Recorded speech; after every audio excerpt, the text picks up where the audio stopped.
Most people are not stuck because they are incapable. They are stuck because they are waiting for certainty. They want to know exactly what will happen, exactly how everything will work, exactly where every decision will lead. But life has never offered that kind of guarantee. The road only becomes visible to those willing to begin walking. Waiting for complete clarity often creates permanent paralysis because clarity rarely comes before movement.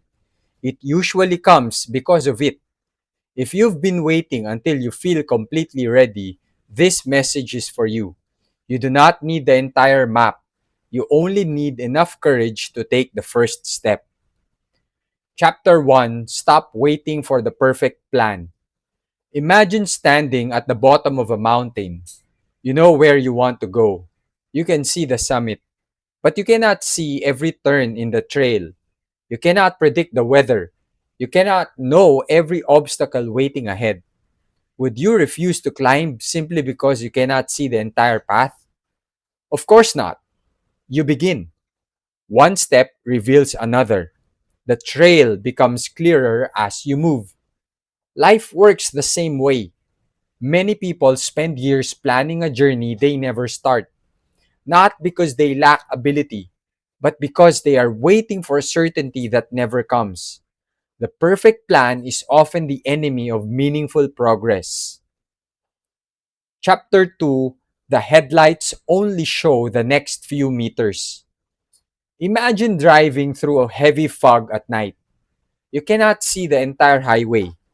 Sometimes you cannot even see beyond the next few meters. Yet you continue driving, not because you can see the destination, but because your headlights reveal enough road for the next moment. As the car moves forward, more of the road appears. Life follows the same pattern. Very few people receives a complete blueprint for their future. Most discover their path by walking it. Clarity grows with movement, not with waiting. Chapter 3: Action creates clarity. People often believe they need confidence before taking action, but confidence usually arrives after action. The entrepreneur does not begin with certainty. The author does not begin with a finished book. The athlete does not begin in peak condition. They all begin with uncertainty. Then they learn, they adjust, they improve. Every step teaches something the previous step never could. Thinking has its place, planning has its value, but there comes a point where the greatest lesson is found only by doing. The answers you're searching for may be waiting on the other side of your first attempt. Chapter 4: Start with what is in your hand. One of the reasons people feel overwhelmed is because they focus on everything they cannot do. They think about the money they don't have, the experience they haven't gained, the opportunities they haven't received, the connections they haven't made. But life rarely asks you to begin with what you do not have. It asks you to choose what you already do. One phone call, one application, one conversation, one page, one workout, 1 hour of learning, one email, one act of forgiveness. Great journey rarely begins with extraordinary opportunities. They begin with ordinary actions taken faithfully. Do not underestimate what can happen when you simply use what is already in your hands. Chapter 5: Direction is more important than speed. Many people worry that they are moving too slowly. But moving slowly in the right direction is far better than standing still, waiting for perfect conditions. A small step toward your purpose is still progress. A single page written is closer than an unwritten book. One healthy meal is better than another day of postponing change. One honest conversation is better than years of silence. Life is not transformed by giant leaps. It is transformed by faithful direction. You do not need to move faster than everyone else. You simply need to keep moving.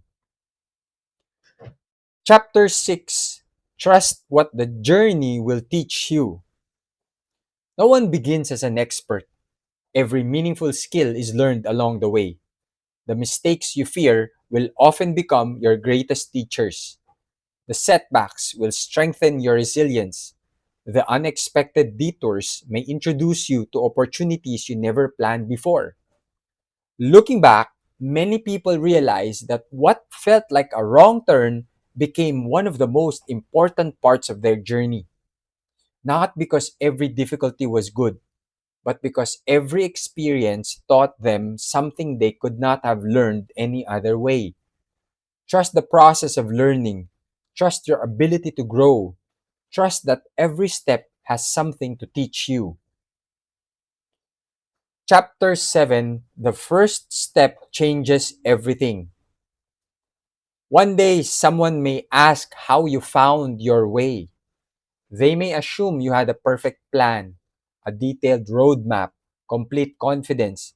But the truth will much be simpler.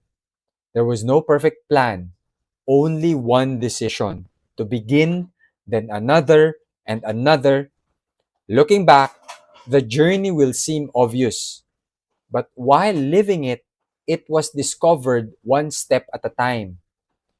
Remember this: you do not need to know everything before you begin. You do not need every answer before you move. You do not need certainty before you act. You only need enough courage for the next step.